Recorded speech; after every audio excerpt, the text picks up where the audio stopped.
This is John Cross, Chief Football Writer of the Daily Mirror, and I'm hosting this week, you'll be pleased to know, the Reach PLC Football Show, joined by my Daily Mirror colleague, Chief Sports Writer Andy Dunn, Daily Star, Chief Sports Writer as well, Jeremy Cross, and the head honcho at the Daily Express, Matt Dunn.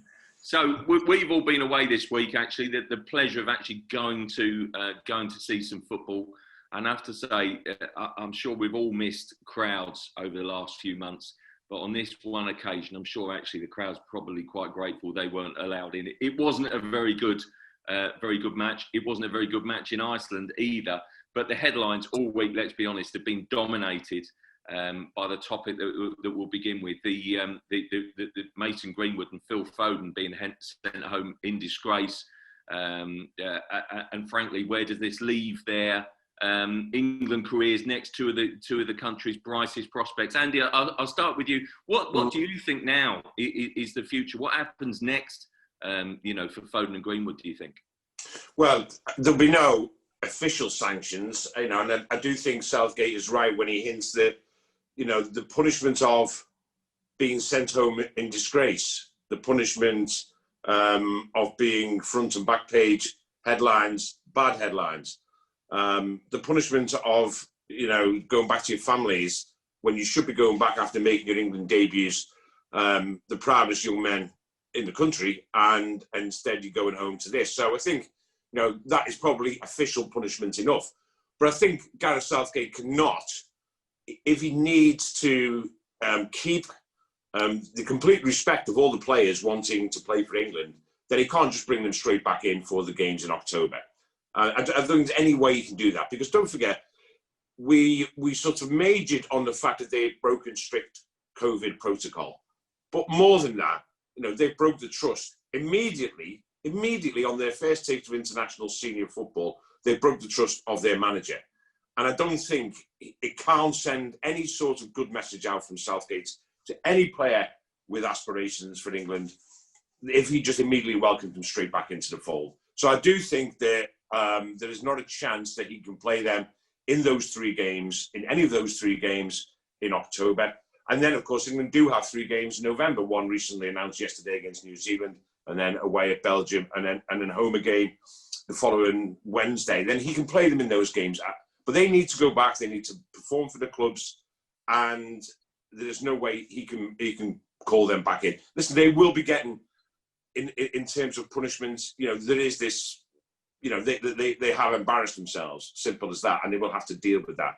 But now Southgate should make it clear to them that it's a long road back for them, back into this England squad.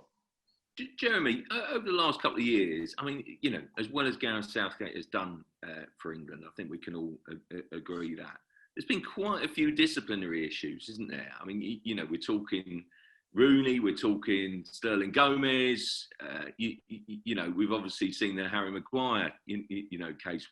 Whatever you make of that, whatever your position on that is, does Gareth Southgate have maybe a bit of a disciplinary issue here? Is he perceived by the dressing room as a bit of a soft touch? I mean, surely he has to start with banning them from the October games, doesn't he?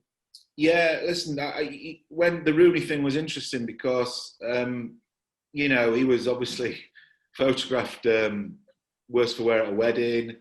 It might not have been the greatest crime in the world, but I think the difference is that back then Southgate was looking for a reason to ease Rooney out of the England picture, because he was looking to the future to build an entirely new team. And while as great as Rooney had been down the years, he just wanted him out of there, and that was the excuse he needed. But this is different because obviously Foden and Greenwood, he's dealing with the future generation, players who he will build his team around probably for the next decade or more. So it's a difficult balancing act because he wants to be seen to be, doing the right thing in terms of setting an example, but he doesn't want to ostracise them or go too far the other way. So, I mean, Andy's right. I agree. I think I would leave them out, in effect, ban them for 3 games and then review it for November when we play 3 more games. But yeah, look, there's always been this argument, is Gareth a soft touch? We've all dealt with him for 4 years and he comes across a very nice, quietly spoken, intelligent, forward-thinking sort of bloke, but has he got that sort of real toughness inside him to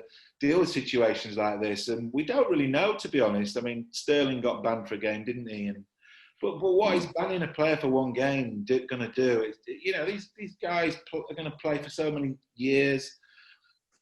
You need to really set the bar high here and make a stance, because you're setting the tone for the rest of the leadership. And I think he needs to get this right. I think he needs to be strong. Yeah, Matt, I think it's a really fascinating aspect of this. The country is facing new restrictions. We're in the midst of a pandemic here. We're seeing a rise in cases. We're seeing a public backlash. We're seeing public dissatisfaction. What sort of reaction do you think that they will get from their clubs? I mean, if we do get fans back in in October or in the autumn, what sort of reaction will these players get, and how will they be treated? Moving forward, by their clubs now after this. Well, I think the clubs will be furious, because we all know how hard Premier League clubs are working to get football on in the first place, to get money coming in. The fans look further away now than they did a few weeks ago.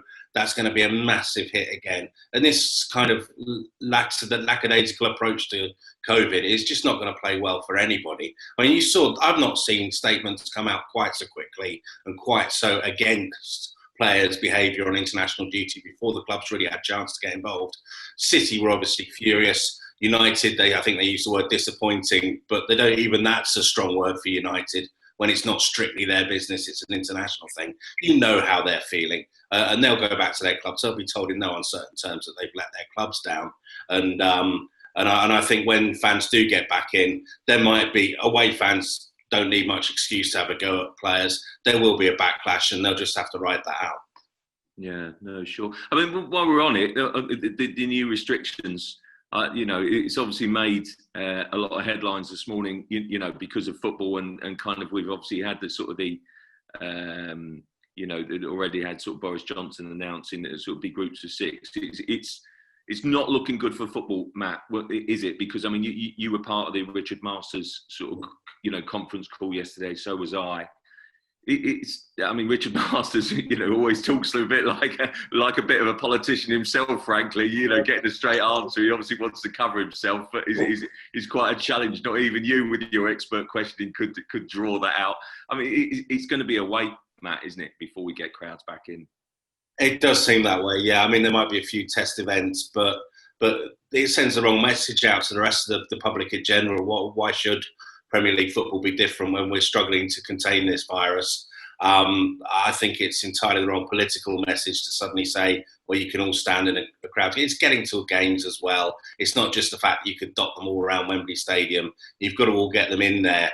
And, it's just encouraging people to congregate, which is entirely the wrong message. And for all the will that there was to get football fans back in, and we'd all love that, yeah, it's not the time at the moment. While the virus is clearly not under as much control as we perhaps felt it was.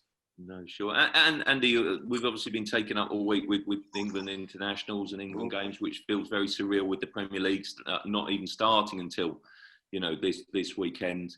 We know now, don't we, from Tuesday, that basically all the games are being shown live on TV, certainly in September.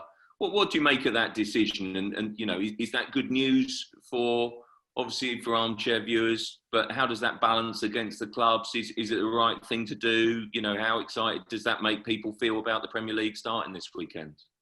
Well, I think it's a huge boost for fans, who obviously can't get to the games. And I think the Premier League needs to do that. It's almost a little bit, we forget the games start this weekend. And if you speak to some people, it's sort of almost gone under the radar, and this is the biggest and best league in the world, and one that we all love. And it's almost, oh, hang on a minute, the Premier League's starting again. And I think this increased TV coverage will give it that lift.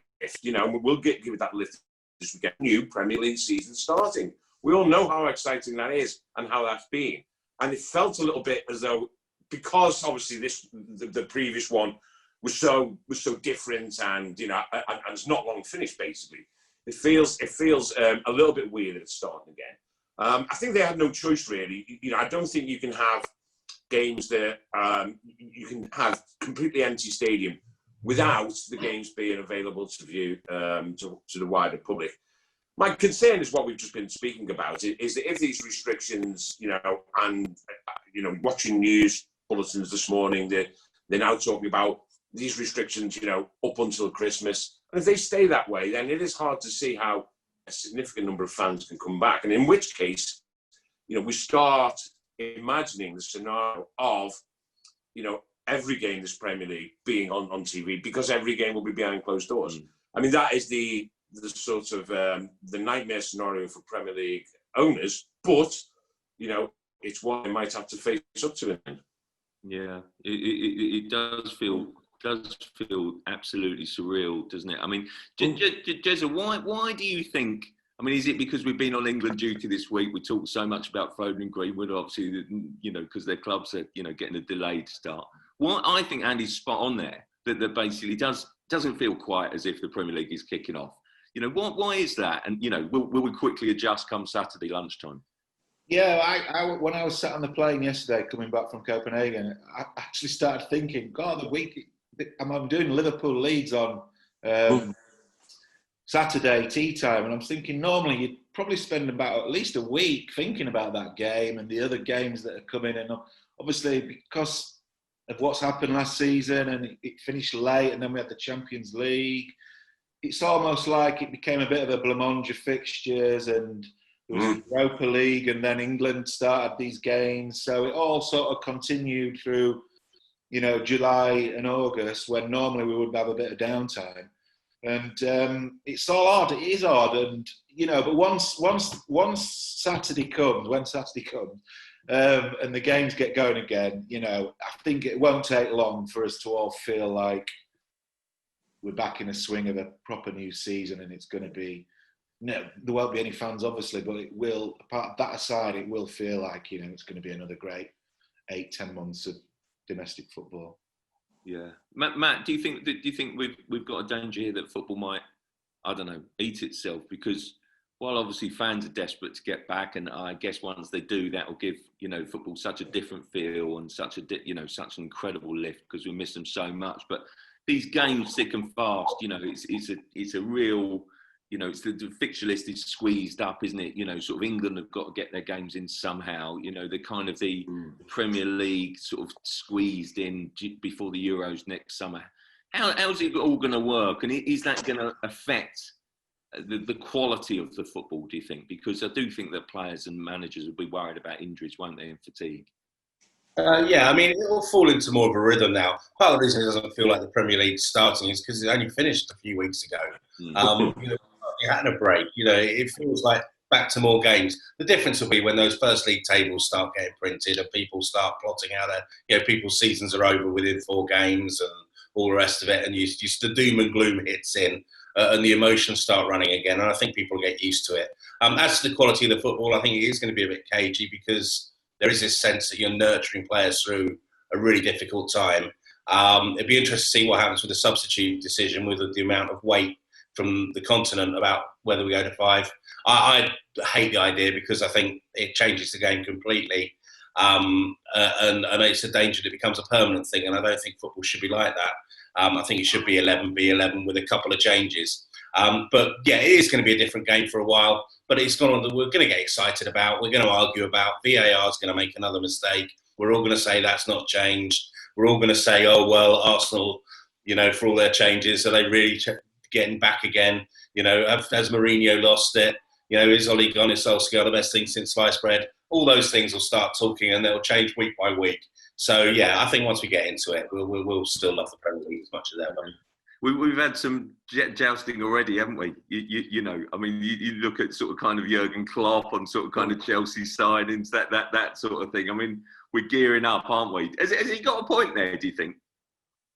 Oh, well, Jurgen Klopp, and it doesn't matter if he does or not. The fact is, it's just shots at people. It's the mind games. We love it. It's what drives our industry along, all these press conferences, whether on Zoom or otherwise. People are relaxing more into that format, so we're getting some better press conferences than we perhaps did at the start.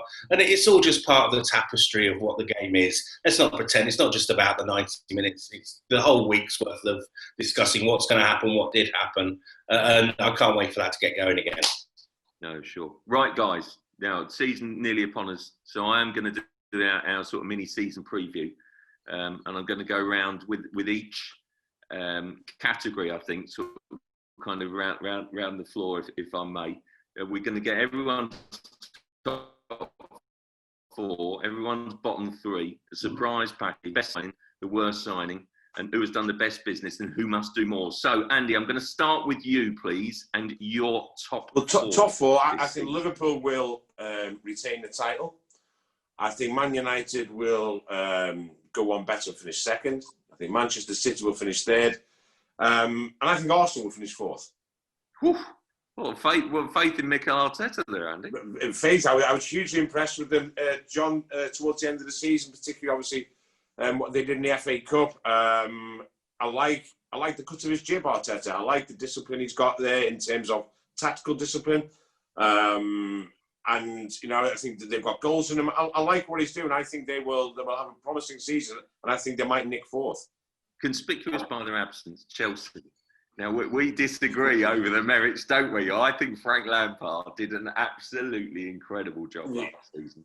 Because basically, when you talk about the transfer ban, you know, and basically sort of having to bring through the kids, his first season as a Premier League manager, I thought he did brilliantly.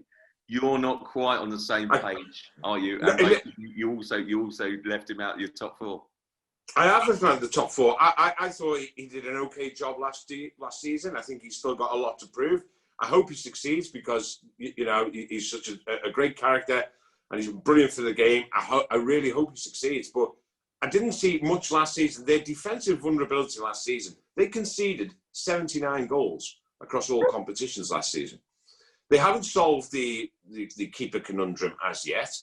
I think Thiago is a fantastic signing. He might, in fact, when we come on to that category later, he might well be there as a contender for the best signing on a free transfer, certainly at the moment. But he still has a lot of defensive issues to sort out. A lot of new signings, you know, they will take some bedding in. You will then have how he combines those new signings with those younger players that you mentioned that he's assimilated into the team. And I just think he's still got a lot of work to do there. And I think other teams will improve. And that is just, listen, they might, the likes of Havertz, Werner, they might all just gel straight away and Chelsea might be flying. But for me, at the moment, I just think they might just miss out on that top 4. Jesse, what's your top 4? I'm going to go Liverpool to win the league again. I think City will finish 2nd, provided they manage to sign a defender between now and the end of the window. Want Koulibaly, obviously, but there's difficult negotiations to be done with Napoli there. And the top 3rd, 4th is a toss-up between Man U and Chelsea. I don't think there's going to be much to call between those two. I think United have the better defence, but Chelsea have signed some great players this summer. They've obviously spent a lot of money, over £200 million. And like Andy said, the key to their season will be how quickly Frank gets those guys to gel into the system. So I think that's a pretty nailed-on top 4 for me, to be honest. I mean, I can't see Tottenham breaching that. I can't see Arsenal doing it. I think they're on the right road with Arteta. There's no doubt about it. They had a great end to the season and they're clearly going in the right direction. My worry for Arsenal is they're a bit reliant on Aubameyang for goals. As great as he is, if he got injured, I would really fear for Arsenal in terms of, you know, getting the goals they need to win games. So that's my top 4. It's interesting that you touched on kind of, you know, City trying to buy Koulibaly, which you know, you've obviously written a lot about, and, you know, he's 29. It would be an interesting signing. It would be a bit of a departure, wouldn't it, from City? Let's be honest. And you're also sort of saying there that basically if they sign him, then maybe they can get 2nd. You know, which I have to say is kind of, you know, really sort of kind of immediately interested me there, because you're only sort of kind of, you're talking about making a major signing just to close that gap a little bit more, not to actually win it. It's crazy, isn't it? You've got to basically get 100 points at least to win the title these days. And it just shows you how high the bar has been set, firstly by City and then Liverpool last season. I just think Liverpool are the complete team at the minute, which is probably why Klopp's not gone into the market at all, really. He's only signed one player this summer for £11 million. You know, and he had we referred to it earlier, didn't we? Had a little dig. He's had a little dig at his rivals this morning. And I think he's right, actually. You know, I think part of his point is, well, you know, we live in this world now where it's totally different. The landscape changed because of COVID, and certain clubs have just ignored that and have carried on as normal and have been splashing loads of cash on players. But he probably feels like he didn't have to. You know, he's got a settled team there, and he could probably do with a bit more strength and depth in midfield. But Wijnaldum keeps getting linked, doesn't he, with Barcelona? It looks like that deal might get done at some point. But no, City's defence it's the Achilles heel. It has been for a couple of years now, and it still is. And Guardiola's desperate to solve it. I know he's signed Nathan Ake, but with respect to Nathan Ake, I don't think he's gonna make the difference between them finishing second and winning the title. So it's a problem. And obviously lost David Silva as well, who's been such an influential player for a decade, and you know, how do you fill those boots? But he's got a long way to go before he can match up to David Silva. So I just think they'll come up short again, Crossy, to be honest. Yeah, no, fair enough. Matt, who's your top four? I think Liverpool are too far ahead for City to catch them. They'll make a better fist of it this year. I think they'll come out and play well. They did behind closed doors at the end of last season. So I think they'll do well again. But I just don't think they've got the defence to keep it going through those relentless fixtures that keep coming. And I think they'll lead goals. Behind them, I'm going to put Manchester United because I think they'll do a lot better, and I think there's a belief around the club again. And let's remember, they are the biggest club in the country. They were for years. You know, financially, they're so powerful that it is unnatural for them not to be up in the top, right at the very top of the game. The game anyway. And then behind that, I think Chelsea have brought enough in to get them into fourth. But unfortunately, I think they'll find it harder to challenge for the title than they think it's going to be with all the signings they've made. Yeah. Who do you... I mean, you don't think... I mean, Chelsea have made an incredible amount of signings, but you still think they're basically still kind of... I think those signings are geared... You know, they're basically pushing for fourth rather than second or third. You know? I think they're pushing for the title. I think Roman Abramovich is thinking, well, this is our bid for the title. But I think they'll struggle this time. I think next season, once they've bedded in for a bit, perhaps spent a little bit more, they'll be back up there again and genuine title contenders. But I think it's going to take longer than it was last time Abramovich bought the title. Or bought the title. Hey, Crossy, what we need to hope is... What we hope is if all these teams do play to their potential this season, you know, it should be a cracking season at the top of the table. Yeah. Let's be honest. Well, it was great to see Liverpool run away with it last season because just through their sheer brilliance. It wasn't very exciting, was it? It was all over by Christmas. What we want is the title race that goes down to the last few weeks of the season. Do you think we'll get that, though? No, I mean, look, there's not... I know Liverpool and City have been, in the last 2 years, pretty much well ahead of the others. I think the signings that Chelsea have made and United have made should help them close the gap in theory. I mean, United have signed Van der Beek, who's on paper a great player. If he can settle in quick, you know, alongside Fernandes, they've still got Pogba. They've got a great midfield on paper, but obviously not played on paper, is it? So Solskjaer has to get a formula that works. Yeah. By the way, do you think they keep? Did they keep Pogba? Even after Van der Beek, there's been a bit of talk about that, hasn't there? I mean, you know, surely they can't let Pogba go, but basically, yeah, it's an interesting one. I mean, they're very different players, aren't they? But they occupy the same sort of area. That's the point, isn't it? I think.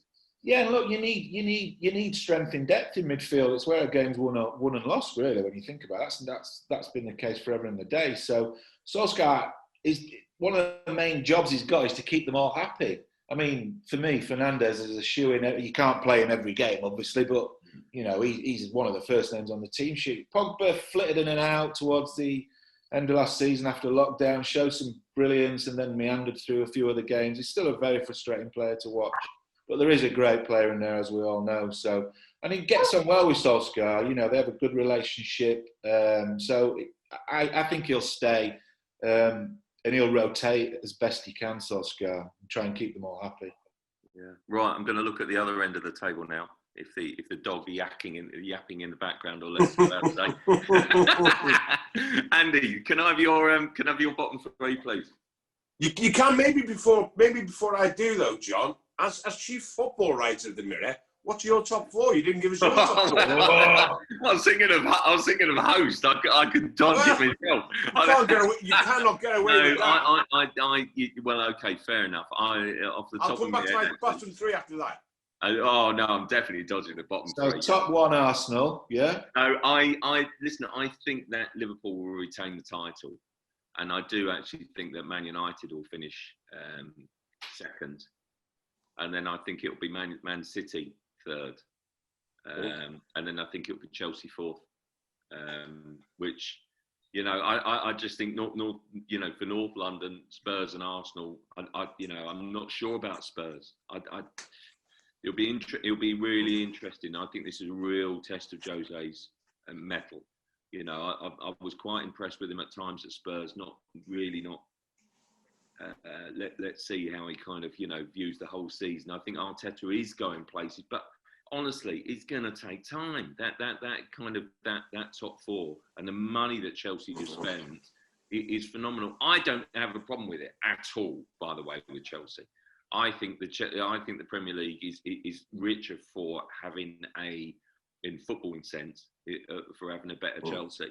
I think Chelsea is a good story. I think some of the signings, Ziyech, really exciting player that we know from the Champions League. I can't wait to see him in that Chelsea formation. Still don't know quite what he is, and where he will play, because I think he's so adaptable, and he was, he's so exciting in that Champions League run that Ajax had. Havertz, one of the best prospects in Germany. I just think that Chelsea have bought Timo Werner, what a player, and they bought exciting, they bought well, and I think it's really exciting times for Chelsea. I'm amazed they haven't signed another centre half, because obviously they've strengthened to a degree.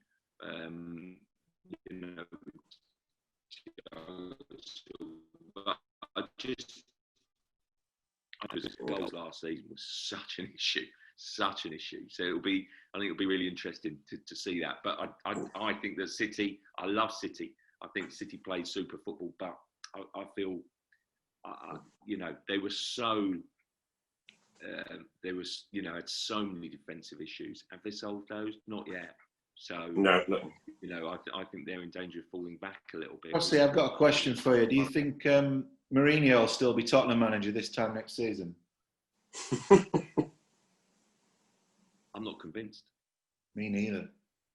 I'm not convinced. It's such a good point, because we've seen new, improved, better mood Jose at times at Spurs, but we've also seen bad, moody, niggly Jose at times. After the Bournemouth defeat, if they'd lost that game, which they arguably could have done against Arsenal a few days later, can you imagine? And that in winning the North London derby, Jose shifted the mood a bit.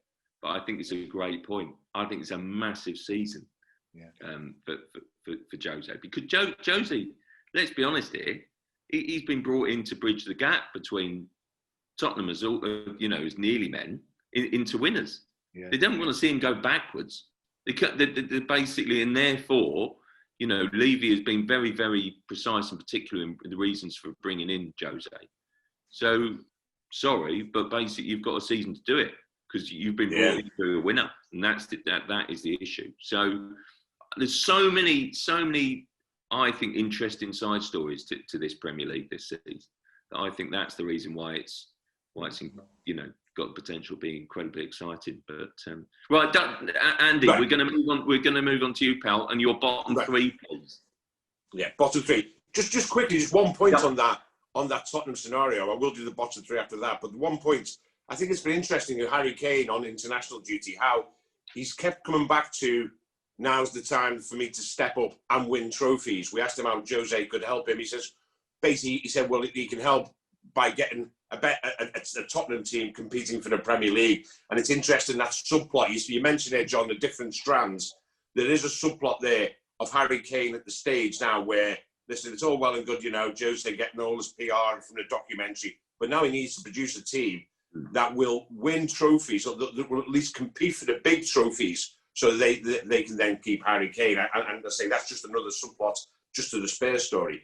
Bottom three, you never like to do this, obviously, because you don't wish anyone that fate. I will go for, in no particular order, for the bottom three. I think Crystal Palace's end to last season was so poor, was so bad, that I think it will take some doing for them to get off to a good start this season. I mean, they haven't been overly active in the transfer market. Clearly, a very exciting transfer with Eze from Queen's Park Rangers. I don't see that they've done enough yet in the transfer market to turn around that disastrous, basically, whole of Project Restart was virtually a write-off for them. And I think they will struggle. So I'll have Palace there. Aston Villa, on the contrary, have made some very eye-catching signings. Matty Cash, I really like. I think he'll be good. Ollie Watkins, obviously, I think has got over the line now. Do I think they've done enough either to prevent another season of struggle? Not quite yet. Not quite yet in the transfer market. And I have to say, I thought they were a little bit, unfortunate's the wrong word, but they rode their luck to stay in the Premier League last season. And I still think that they will struggle for goals, even with the signings they've made. I think they'll struggle for goals. And I would have Villa, Palace. And then the last one, what I saw of them, I liked them. Again, I thought their form wasn't great in the final third season, but they got up, and I would go for Fulham. So I'll go for Fulham, Villa, and Palace are my three. Interesting. Jezza? Yes. I'm going to go Palace. I think they won't have enough to stay up. I think they were shocking after lockdown. And you look at the squad, it's an ageing squad. You just look at where that club's going in terms of the future. No disrespect to Roy, but he's getting on a bit, isn't he, Roy? And You can't. I just think that. You look at the squad, the age of the squad is too old. There's no youth in there. Where's the future of that for that team? So I don't think they'll stay up. I don't think West Brom will stay up. I thought they were lucky to get promoted in the first place. Thought Brentford should have got promoted. I mean, fair play, Brentford blew it. So, but they had a wonderful chance to pip them in second. So. I think those two, and the third club I think is a toss-up between Aston Villa and Fulham. Interesting. I'm amazed that you guys have both gone for Roy Hodgson, because I'll state here and now that while Roy Hodgson is Crystal Palace manager, Crystal Palace will simply not go down. They are bulletproof because he knows, I think, how to build and structure a team that simply won't go down. Yes, he sort of flirted with it and pulled off the miracle escape at Fulham, but I just think that he's belligerent, I think, in the way that he trains teams, and and yes, the finish to the season was an absolute shocker. I'm not feeling a great deal of love for Fulham here. You'd have to say that Fulham, it's going to be a struggle, Jezza, isn't it? Yeah, I think so. Look, the last time they came up, they spent a lot of money, didn't they? And it didn't work for them. So they're probably thinking, well, what's the best way to approach this challenge of staying in the top flight? It's a strange one, isn't it? Because you look at Sheffield United, and they had a remarkable season last season. They didn't really go mad in the transfer market after leaving the Championship. And, they did a stunning job there. So there's no rhyme or reason to what clubs need to do to stay up. I just think Fulham, I don't think they've got enough quality. That could change between now and the end of the window, but I don't know. It's such a tough league down the bottom, innit, to get the points you need to stay up. It's a proper scrap. Absolutely. Matt, who's your bottom three? I just hope someone's got the time code for when you said that Palace are bulletproof comment, because I think you might be needing that in May. I think that's. I'm with the rest of the boys, I'm afraid. I think if you don't get better, if you stand still, you get caught. And I think Palace got away with it last year. it's terrifying. I asked Roy in a press conference last season, what he learns from a new manager like Guardiola and Klopp, and he says, "Oh, I don't need to learn anything. I learned all I need to know from Dave Sexton and Don Howe." And if you Matt, basically, I can guarantee you that was the way that you asked it. perhaps it was. Yeah. Roy and I have never seen very much eye to eye on various things. But that said, I think he's very good at organising a team that's going the wrong way and getting them stable. He's done that brilliantly, and Palace needed that when he went in. But the trouble is, he's not building on that. And when you've got teams like last season, like Norwich, who didn't really make much of a stab at staying in the Premier League, Watford, whose owners seem determined to go down, then he's got enough about him to stay up there. But this season, I do think there's going to be quite a scrap down there. There's no obvious candidates to go down. And I think if they get dragged into it, as they showed with their form at the end of the season, there isn't enough there. Just to lay off Roy for a second and talk about other clubs, I'm with Jeremy. I think Fulham, they weren't good enough to stay up a couple of seasons ago. I don't think they've got that much more quality about their squad now. So I think they've got to be in danger. And the other ones, I've got it between West Brom and Aston Villa. I don't think Villa obviously sailed close to the win last time. I think they'll probably just edge it. And I don't think West Brom, they're the famous yo-yo club, and I fear that's going to be their fate again. No, fair enough. Andy, who's your surprise package this season? I think Newcastle United is going to be my surprise package. I've been encouraged by their transfer activity. I think Callum Wilson is a great signing. I really do. A really super signing and should solve some of their issues in front of goal. I liked them in patches. They were disappointing after in Project Restart for the second half of it. They had a disappointing end to the season. However, I did see in flashes a team that, if the shackles are allowed off by Steve Bruce, they can excite. And I just do think they've got players throughout that team who can turn games. And I don't know, it's just a hunch. I just think that they've done good business. They might do some more business before the transfer window shuts. I mean, don't forget, we're all talking now from a very unusual perspective, because normally now we know how the transfer business, most of it's done. Of course, we've now got the best part of a month, for teams still to sign players in early October until then. So you don't know, and teams can react to how they start.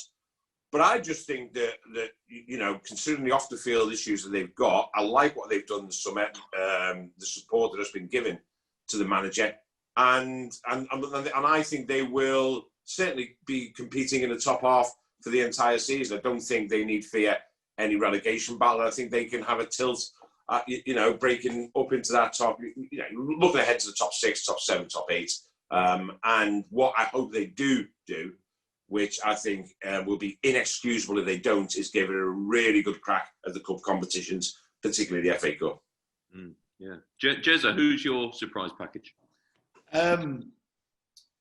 You know what? You're going to laugh when I tell you this, but I think Leeds might do okay. Oh, no, you're right. You'd say that. I was hoping you'd say that. Look, Leeds, I'm just fascinated to see how Bielsa gets on in the Premier League. Because, he's revered as a god down at Ellen Road, back in Argentina. Watch any documentary you want to watch about him. He is such a revered figure and clearly has the utmost respect from all the leading managers in the game, like Pochettino and Guardiola and all those sort of guys. So it's going to be a real challenge for him because, they dominated the Championship last year. They had a lot of possession in games and they won't clearly have that privilege in a lot of matches against the top sides that they're going to come up against in the next 10 months. So it'll be fascinating to see how he plans to get around that issue. I've made a couple of good signings. They've got a good owner who, tries to do things the right way. Look, normally Ellen Road would be rammed and it would be an intimidating place for teams to go. Now, that's not going to be the case, but I think that might help Leeds because while as fanatical as they are Leeds fans, they are very quick to turn on Leeds when things aren't going well. So I think not having the fans there might be a blessing in disguise. We don't know. We'll have to see what happens. But I just think it's great they're back in the Premier League. They're a big club. We all know their history and everything. So I think they'll hold their own. I think they'll finish in the top half of the table. I think they'll be like maybe finish 8th or 9th, maybe. I think that'd be a great season for him. Yeah, you know what? I'm reading a book, Tim Ritchie's book about Bielsa at the moment, and it's a really interesting read. It's a really good read. Basically, obviously, you rightly point to the fact that he's so revered by the managers. Sort of Pochettino gives him this, amazing reference, sort of, Guardiola too.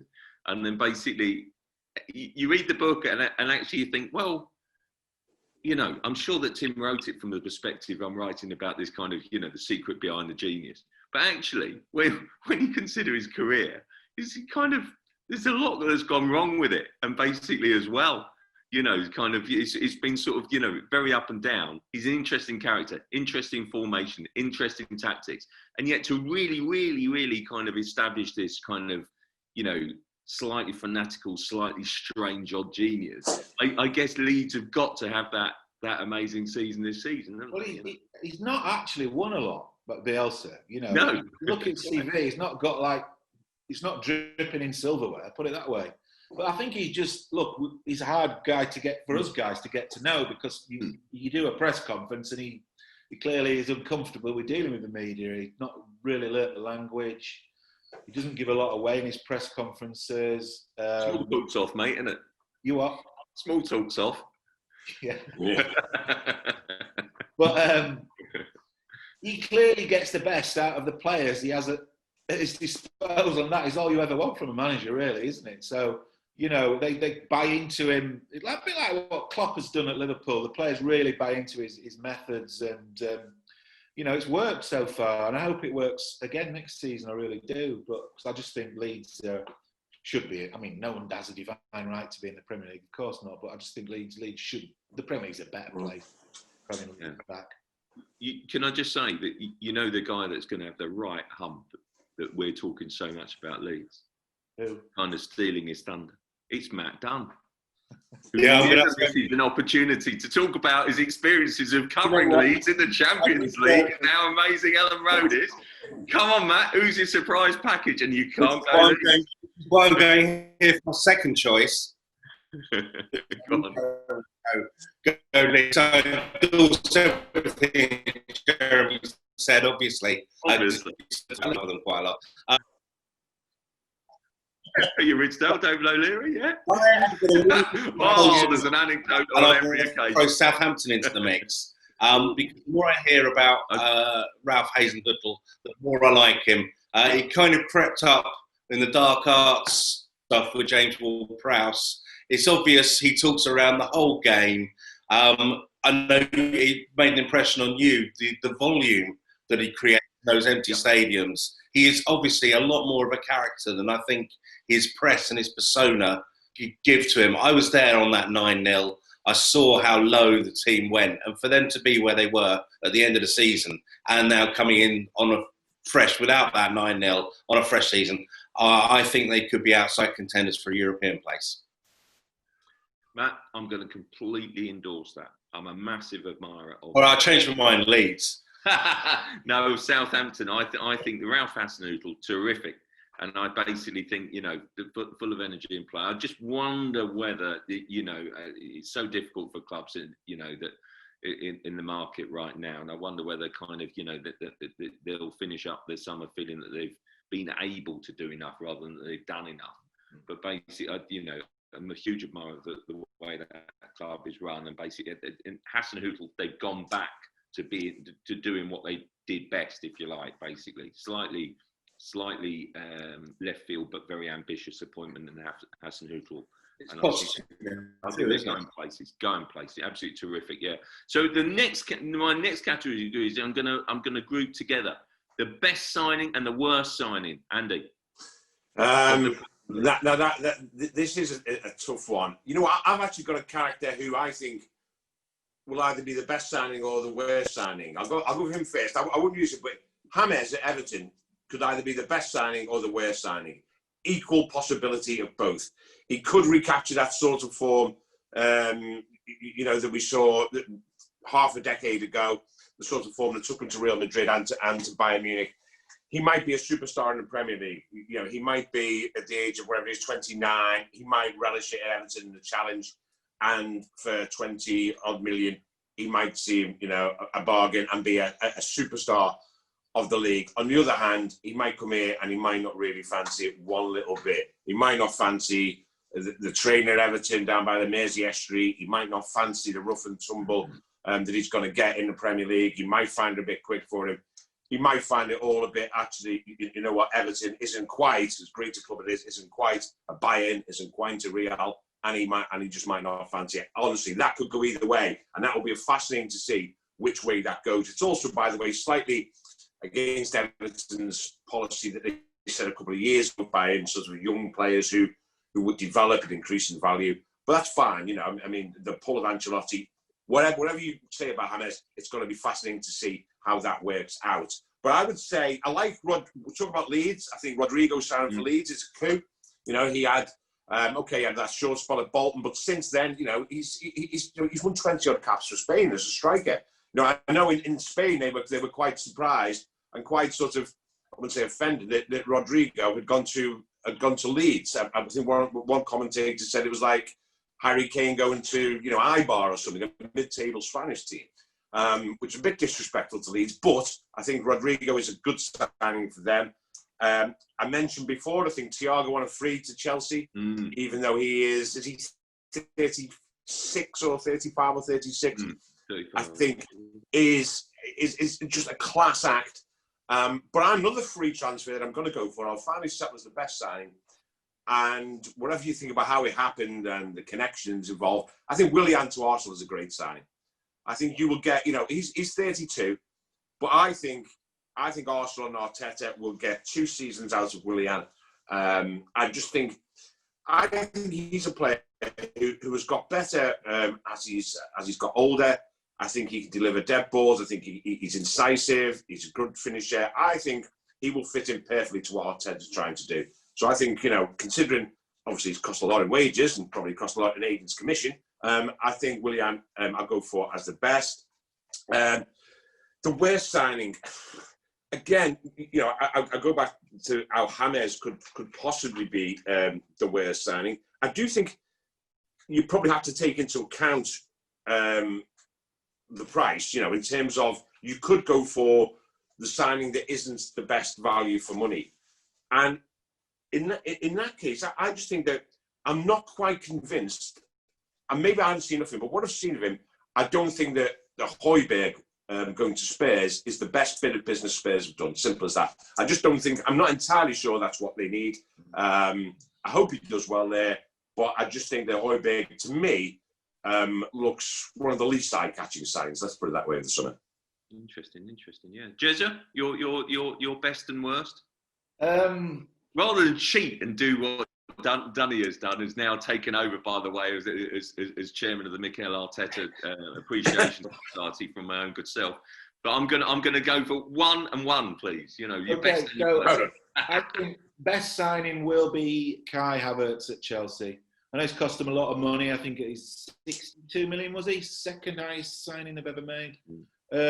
So, the pressure will be on him, but I've seen him play quite a bit and he looks top class. He scores goals, he creates goals, he's a proper attacking midfielder. And if Lampard can get him in the right position, in the right system, I think it'll be great for Chelsea. Worst signing, I'm going to go, could I have 2? Go on then.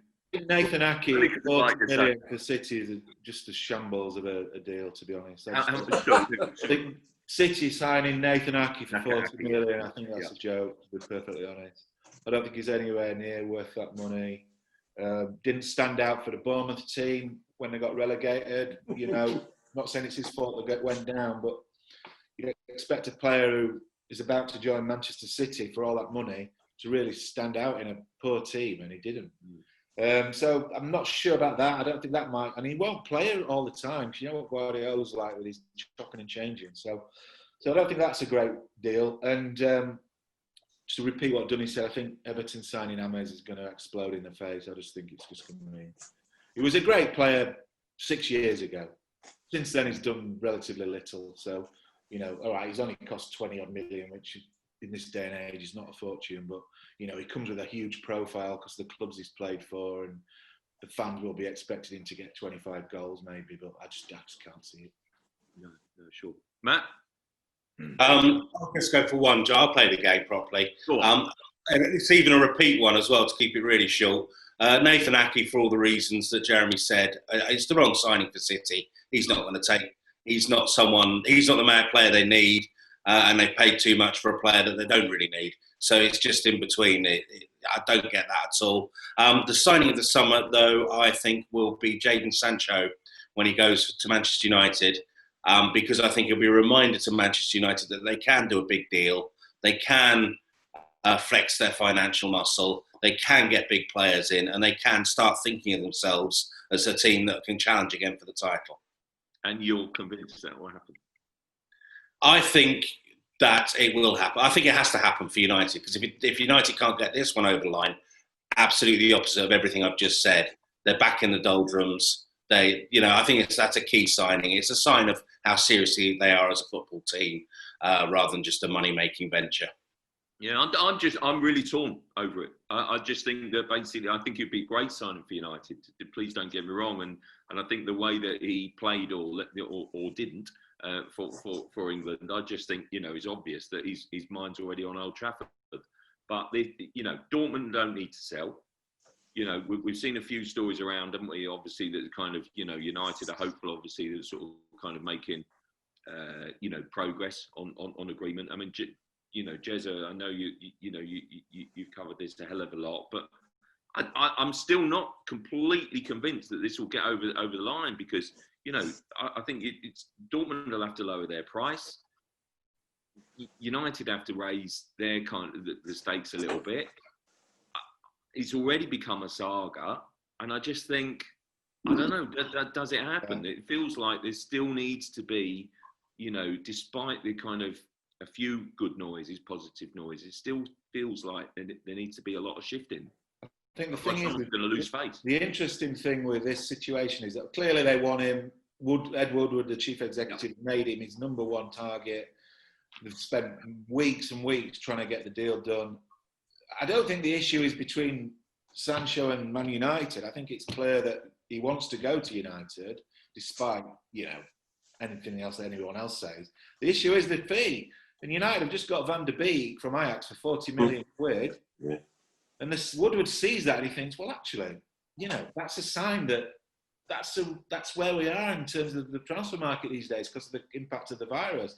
Van der Beek would have never been signed for 40 million if this virus hadn't come along. He'd probably be double that. Yeah, double that to Real Madrid crossing. Yeah. So they've seen that they've got a great deal for Van der Beek, and what is probably a fair price given the state of the financial world. And that'll make Woodward even more determined not to pay over 100 million for Sancho. And I think if Dortmund want to dig their heels in, he'll walk away and go back to it next summer and try and did a piece, didn't you, Crossy, saying they're willing to walk away and leave it 12 months. And I think that's right. And Andy, does he refocus? If he's forced to stay, does Jaden Sancho refocus and basically kick on with his career at Dortmund, or is it that he's been dragging on for so long that basically is it really difficult to get back down to business? Does he lose a year effectively? No, he doesn't use a year. He's at a great club who he has done so well for. He has another year and then he takes it from there. And if I'm Manchester United, then I'm maybe wondering whether it's best, having signed Van der Beek, and they obviously already have, a good attacking unit with like Martial, Rashford, Greenwood. If I'm Manchester United, I'll tell you what, if I'd watched the international games this week, and I'd watched Jaden Sancho, and I'd also watched Norway, hammer Northern Ireland, if I'm the Manchester United manager and the Manchester United chief executive, I'm thinking, let's keep our powder dry, let's save our money, and next summer, let's do everything we can to get Erling Haaland. I mean, that is the sign that United missed out on for one reason or another. That's the one that got away. That's the one they need to make sure doesn't get away when he leaves Dortmund. And I suspect he will. And I would already at this stage be looking at putting a plan together to get Erling Haaland to Manchester United if I was those people in power at Manchester United. And if Sancho and the pursuit of Sancho has to be sacrificed for that, fine. because Haaland would be an absolute sensation in the Premier League. Matt, I'll tell you who I think would be an absolute sensation in the Premier League. And I guess this kind of leads on to a bigger question as to whether they've done enough, should they do more, is Thiago from Bayern Munich. You know, he's a player that I would love to see in the Premier League. I think he runs games. He's a beautiful player. I don't know whether you share that view. But on the wider point, Matt, do you think that Liverpool, as champions, runaway champions last season, have they done enough to retain it? Should they be doing more? I think they should be doing more to make certain. There's one or two little areas. I mean, how long James Milner can come on and keep rescuing them? You know, he's a great player to have at the moment. Another 12 months down the line, he's evergreen. Who knows? But there are certain players like that will need to be eased out over the next sort of season or so. And I mean, he's got so many young. I mean, you see, like, they've got young players coming through as well, and I think Klopp's putting a lot of store in those. But they're untested young players, and they're coming into a club now that's expected, not that they hope will win the title again, they're expected to win the title. And that's a different level.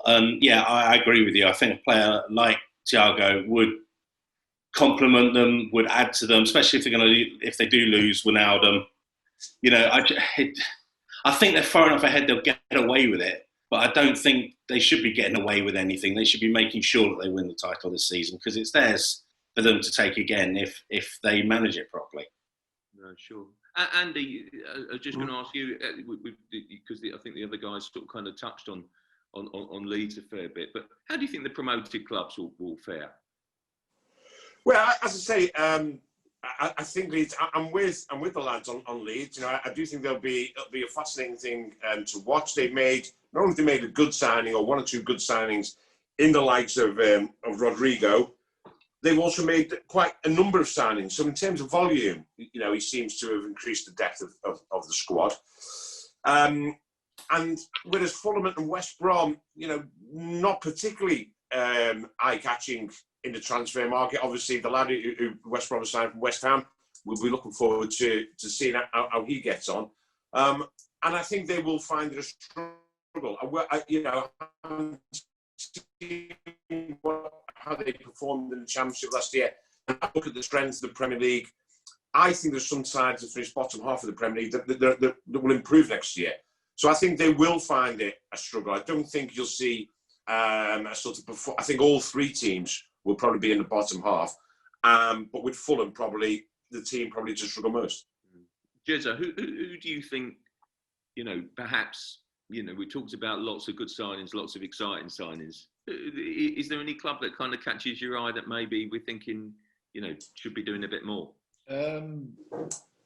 Well, the perennial club that you always feel should do more is Everton, really, isn't it? I know Dunny probably won't thank me for saying it, but, you know, you look at, they've got one of the greatest managers in the world there. I thought when they unveiled Ancelotti, I was literally gobsmacked. I was like, with respect to Everton, how have they managed to persuade someone who's won everything there is to win and will go down as one of the great managers of his generation? How have they managed to persuade him to go to Goodison Park? I mean, look, Everton, they live in the shadow of Liverpool. We all know that, but they are, in their own right, a huge club. You know, they dominated English football for a spell. And you always just feel frustrated that they're not achieving more. I'm not saying they should be in the top four, but they've got to be looking at getting in the Europa League this season. I mean, I think that's got to be a realistic aim for them. And they have a high turnover of players, don't they? I just feel like they need to do more than what they do, and especially now with Ancelotti, their expectations have just gone up a level, maybe 2 levels, really. So you know, I always hope that they do well. So you know, you go to Everton, it's a proper old football ground, isn't it? You know, it takes you back to the 80s and 90s and stuff like that. So I hope they do well. I like Ancelotti. You know, I think he's a great character. It's great that we've got him in the Premier League, but it's to even getting in the top 6 now is a huge challenge, isn't it? Let alone top 4. It's so competitive, so it's going to be tough. Yeah, sure. Now, a season preview wouldn't be complete if we didn't at least touch on VAR and perhaps law changes for the coming season. So, Matt, what do you think the changes will bring real change? We're talking about kind of going and looking at the kind of the video screens for the officials and the halfway line, aren't we? Kind of, little adaptations of the handball and so on. Come on, you're a man that loves to study the law book. Is it going to be better this season? You were there on Monday, I think, weren't you, as well? Yes, I was, and I have to introduce this subject that basically I don't think we've got our officials. I don't think are a very good level. I'll be perfectly honest. I'm someone that's I'm sort of almost had to inherit this sort of kind of an interest, over the top interest in referees. So I've got my concerns about that. I also think that basically, Mike Riley doesn't impress me at all as the head of the unit. I mean, let's be honest here.